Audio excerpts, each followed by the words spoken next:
வணக்கம், welcome to the channel recipes desk. இன்றைக்கி நம்ம உருளைக்கிழங்கு 65 எப்படி செய்கிறதுன்னு பார்க்கலாம். இது அப்படியே சாப்பிட்றதுக்கும் ரொம்ப நல்லாயிருக்கும். இது சாதம், பிரியாணி, ஃப்ரைட் ரைஸோட வச்சு சாப்பிட்றதுக்கும் ரொம்ப நல்லாயிருக்கும். ஃபர்ஸ்ட் இதுக்கு என்னென்ன பொருட்கள் தேவைன்னு பார்த்துட்டு எப்படி செய்வது அப்படின்றது இந்த வீடியோவில் பார்க்கலாம்.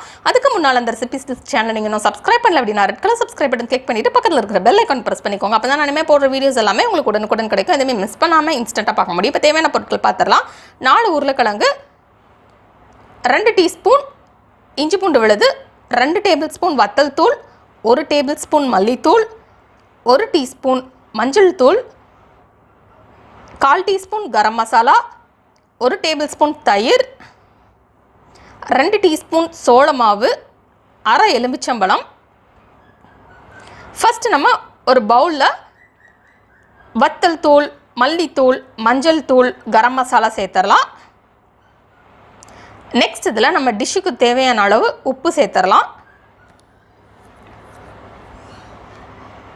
இப்போ இதில் இஞ்சி பூண்டு விழுது சேர்த்துடலாம். நெக்ஸ்ட் இதில் தயிர் சேர்த்துடலாம்.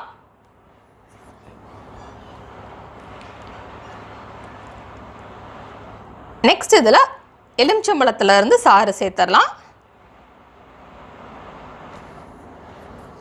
இப்போ இதை எல்லாத்தையுமே நல்லா மிக்ஸ் பண்ணிடலாம். உருளைக்கிழங்கு வந்து நம்ம வேக விட்டுறலாம்.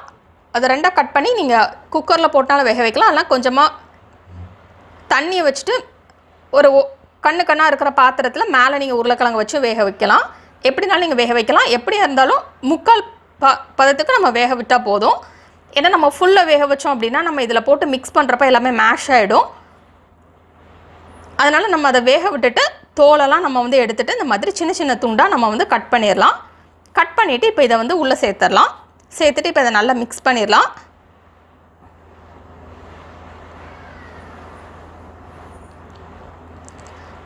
இப்போ இதை மிக்ஸ் பண்ணதுக்கப்புறம் நம்ம இதில் சோள மாவு சேர்த்து மிக்ஸ் பண்ணிடலாம். சோள மாவு இருந்தது அப்படின்னா நீங்கள் சேர்த்துக்கோங்க. அப்படின்னா இந்த மசாலா வந்து நல்லா உதிராமல் அப்படியே கட்டியாக இருக்கும் நம்ம பொரிக்கிறப்ப. இப்போ இதை நம்ம மேரினேட் பண்ணிடலாம். ஒரு 30 நிமிஷம் நம்ம மேரினேட் பண்ணிடலாம். 30 நிமிஷம் கழித்து நம்ம இதை ஃப்ரை பண்ணிடலாம். ஒரு கடாயில் டீப் ஃப்ரைக்கு தேவையான அளவு எண்ணெய் சேர்த்துக்கிடலாம். இப்போ இதில் நம்ம மேரினேட் பண்ணி வச்சுருக்கிற அந்த உருளைக்கிழங்கை சேர்த்து ஃப்ரை பண்ணிடலாம். உங்களுக்கு நல்லா ரெட் கலரில், பிரைட் ரெட் கலரில் உருளைக்கிழங்கு 65 வேணும் அப்படின்னா ஒரு சின்ன பிஞ்ச் ரெட் ஃபுட் கலர் சேர்த்துக்கோங்க. அப்புறம் நல்லா ஒரு பிரைட் ரெட் கலர் கிடைக்கும். இப்போ இதை லோ இல்லைனா மீடியம் ஃப்ளேமில் வச்சு நல்லா ஃப்ரை பண்ணிடலாம். இந்த மாதிரி நல்ல ஒரு கலர் சேஞ்ச் ஆகணும். அது வரைக்கும் நம்ம இதை ஃப்ரை பண்ணிடலாம்.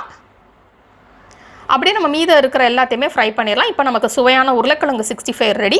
இந்த ரெசிபி நீங்கள் வீட்டில் ட்ரை பண்ணி பாருங்கள். இந்த ரெசிபி உங்களுக்கு பிடிச்சிருந்தா லைக் பட்டன் கிளிக் பண்ணுங்கள். உங்கள் ஃப்ரெண்ட்ஸோட இந்த ரெசிபி ஷேர் பண்ணுங்கள். மறக்காம இந்த சேனலுக்கு சப்ஸ்கிரைப் பண்ணிட்டு பக்கத்தில் இருக்கிற பெல் ஐக்கான் ப்ரெஸ் பண்ணிக்கோங்க. அப்போ தான் நான் போடுற வீடியோஸ் எல்லாமே உங்களுக்கு உடனுக்குடன் கிடைக்கும். இதுமாதிரி மிஸ் பண்ணாமல் இன்ஸ்டண்ட்டாக பார்க்கலாம்.